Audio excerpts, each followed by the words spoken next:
What is going on, guys? It is Livid Fray. Hope you guys are all doing very well today. Welcome back to another episode of Just the Good Stuff, where I show you only the good stuff from the vendor restocks each week. Starting off right here inside the terminal, we did get really lucky this week, and we got the lightweight M4 again.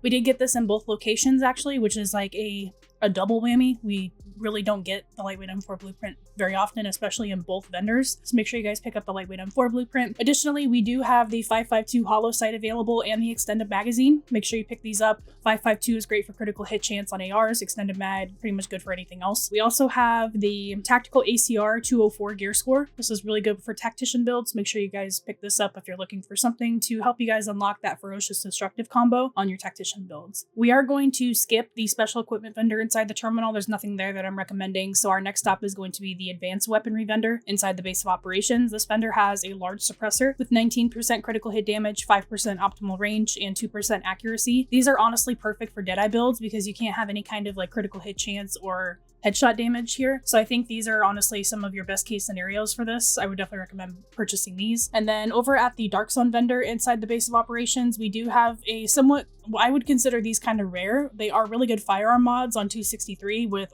almost 3,200 health. We really don't get these mods very often. They're really good for PvP. You can throw them on pretty much any kind of build. They are very versatile mods. So I would recommend picking these if you don't have any of these already. That's going to be everything inside the terminal and the base of operations that I'm recommending. So we're heading over to Camp Clinton. Like I mentioned, this vendor has the lightweight M4 inside both locations. So whichever one you prefer to buy, it will be for sale. Once you buy it, it will disappear from the vendor pool completely, so you won't see it anymore. After you purchase that, you can check out this Pro Red Dot sight that's for sale. You can get up to 19% critical hit damage on the sight. This is perfect for SMGs, ARs, whatever you want to use it for. The loud vent brake is also for sale. This is a power level 33. This is the highest that the loud vent brake goes. So unfortunately, there is no loud vent brake for power level 34, although I don't think you're going to be missing very much critical hit damage. It might be like 1 to maybe even 0.5%.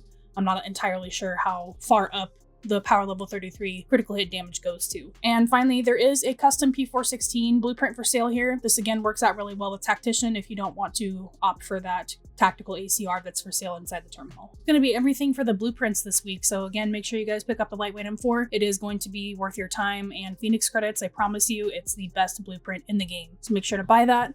The Camp Clinton vendor does have the Liberator for sale with a deadly, skilled, and responsive role. You can roll off skilled for something like Vicious or Unforgiving, whatever you want to do there. This is a really good PvP starter weapon. It is a bit niche. It does have a really bad recoil pattern because it has the Police M4 recoil, but if you can get past that, it's a really good starter PvP weapon. Additionally, we have the Historian with Deadly and Destructive. You can keep these rolls how they are. You can roll Deadly off for something else if you want to use it with Sentry. I think that this works best with Deadeye, especially in PvP. This weapon can be pretty overwhelming to players.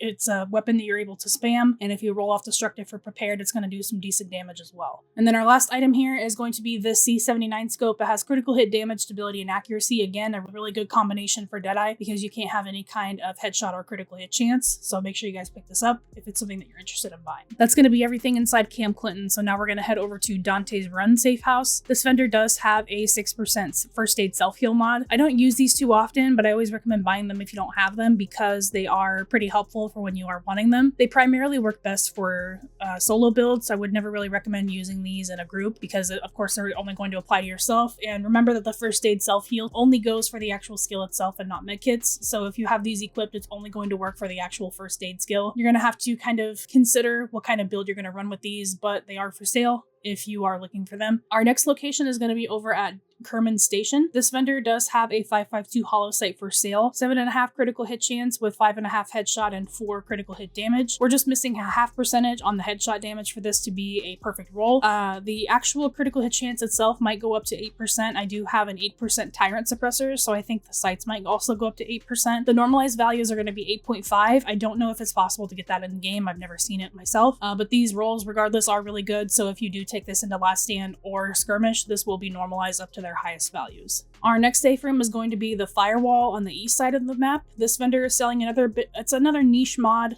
but it could work out pretty well with Striker. It's a 264 stamina on almost 3,300 health. These would be pretty strong on a 9k stamina Striker.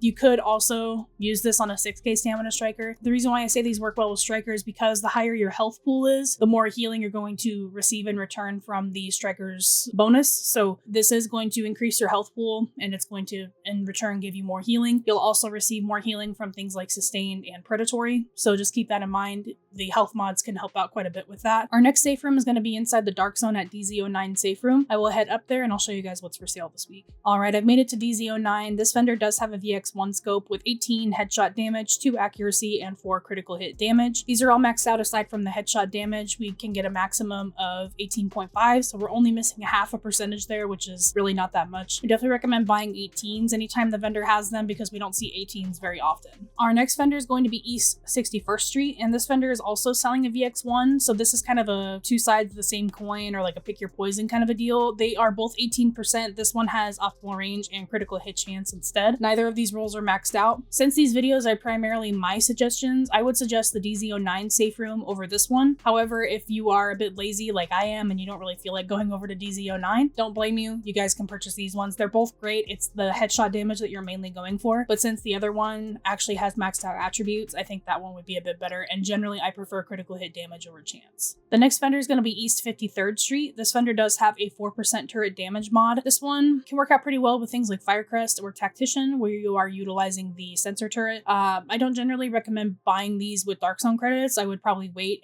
or even craft these instead. I'm pretty sure that the performance mod is available to buy in the blueprint vendor this week, but if you don't feel like doing all that, there's one for sale here if you have the credits to spend. And then our next safe room is going to be DZ05, which is in this district, so I'm just going to head over there and then I'll show you guys what's for sale. Made it to DZ05. This vendor has a really good hand stop for sale this week at 31% reload speed, 4.5 optimal, and 4% critical hit damage. We're only missing a maxed out optimal range roll, so these are really good to be picking up for reload speed. Our next vendor is going to be East 31st Street. This vendor does have an inventive backpack for sale. Now, I personally prefer disrupt resistance on my backpacks. That's a big reason why I'm recommending this, because it already has skill power here. You can just roll off the primary attribute up to something higher, like a higher electronics roll, because this electronics roll is really, really low. So I would recommend changing the primary stat, but if you want to change disrupt over to ammo capacity, that's completely your call. I just want to let you guys know that this is actually really good inventive this week. Our final stop is going to be DZ West 53rd Street. This vendor does have a 4% sticky bomb damage mod available. This pairs very well with the inventive backpack, so you guys can grab both of them if you have enough DZ credits to do so. I would generally recommend, again, crafting your backpacks instead of buying them, or even crafting the mods instead of buying them from a Dark Zone vendor at least. That Dark Zone currency is harder to come by, but if you guys have a lot of it banked up, you guys have a lot of options this week inside the Dark Zone. That is going to be everything for this week's Just the Good Stuff. Hopefully there's some items that you guys will be picking up this week.